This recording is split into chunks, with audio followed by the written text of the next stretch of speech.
So this demonstration is to show you how you can create a hand-drawn negative of your sketch. I started out with an image that I've worked up with some marker and also some white chalk for where I plan to have some whites in the image. This is one way you can develop a sketch, but another option is to think about working on black paper with white chalk. So here's just a started version of that same image using black construction paper and white chalk.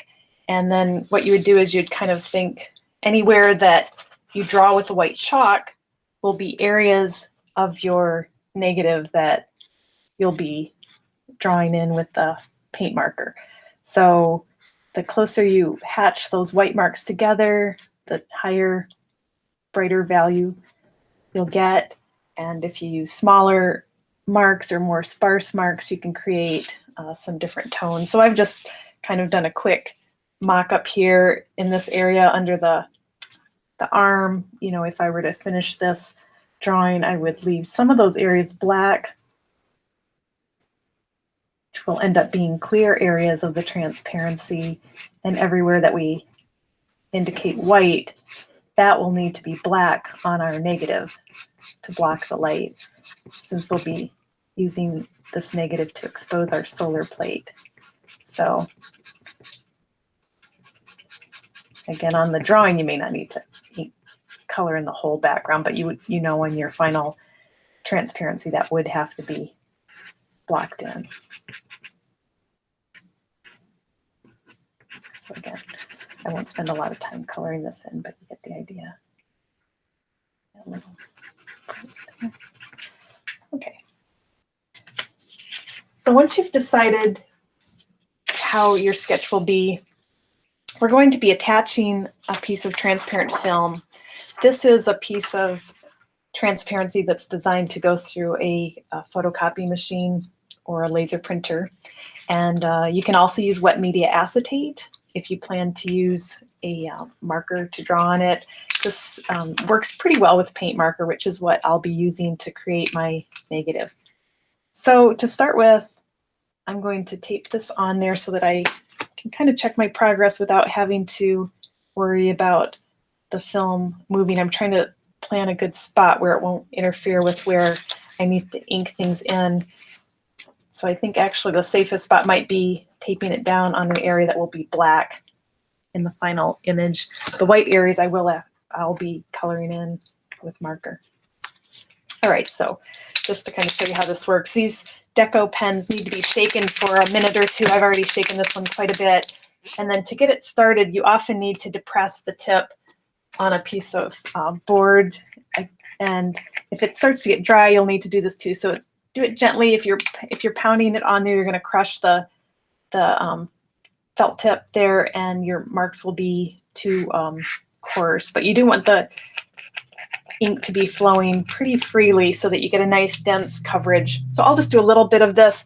And again, you don't need to worry about being super precise about hitting every single line exactly, but the goal is to ink in all of your white portions of your design using an opaque paint pen. So if you have, I just chose red because I wanted to be able to tell which parts were my transparency and which parts are the drawing underneath. If I had a white paint pen, that could also work to block the light or any color, but I think red tends to work really well with ultraviolet light as a blockout. So I thought it might be a little bit safer to use a red paint pen than to choose a white one in this case. So as I go into areas where I want to be a middle tone, I'll try to make the marks skinnier or spread out a little bit further.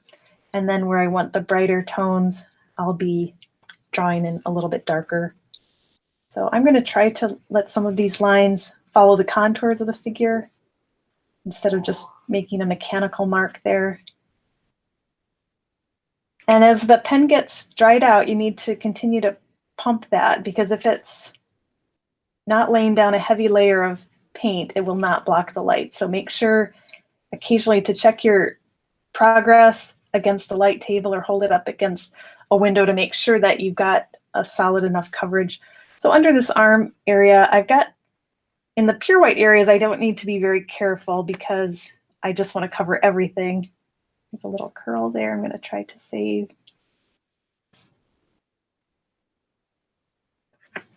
There's some details here that I need to be pretty careful about. I might come back in with a finer tip pen if I can find one to do that little shape between these two legs of the bishop here. Well, let's see if I can do it. The other thing you can do once this paint has dried, or even while it's wet, if you have an X-Acto knife, you can go back in and scratch away the paint where you accidentally put it down. So if you need some little tiny details to come back in, you can scratch those through, and those will become black areas in your final design. So they will be printable areas wherever light can pass through the transparency. So if you do this too much, you're actually going to leave some gaps of light that get through. I find these pens work better if you just sort of brush it on lightly to lay a pretty heavy layer down there. And then here for this arm, I'll add a little bit more.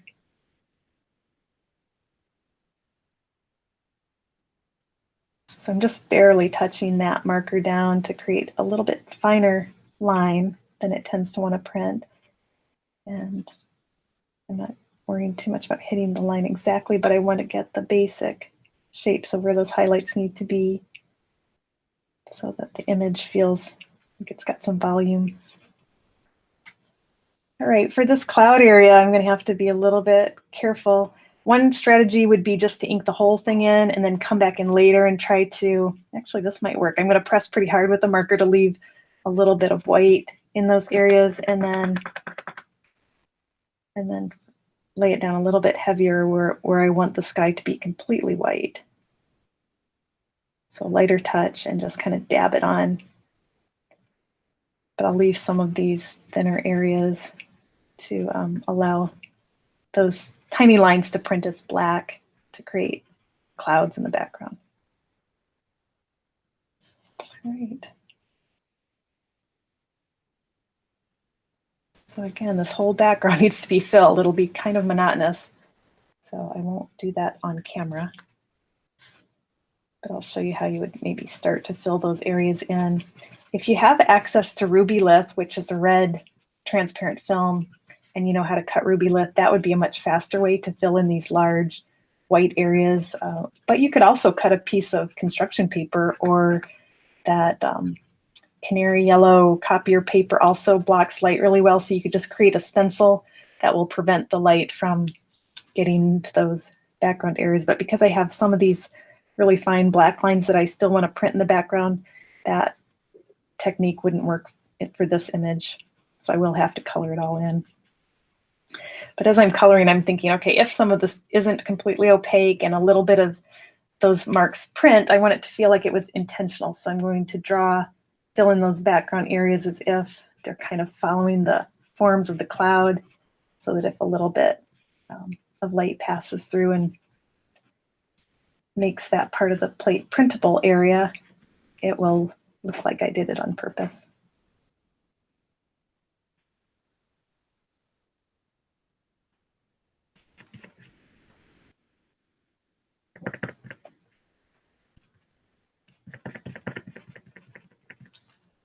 We'll just take a peek at that portion of the transparency against the light surface to see. So you can see wherever light gets through, there we will have black areas in our image. So if you don't want little black specks out here, you can see it against the white a little bit better. You could go back in on the other side of the film and color in, or just once the side dries, add another layer. And then be careful not to let your hand touch down on this. It will pick up the paint. So allow it to air dry, and that should be quite durable once we get it dry. So I'll keep working on this. I'll show you the transparency when I'm done, when we go to expose, but all of this area will be red in the end, and I'll draw quite a bit of lines through the figure as well.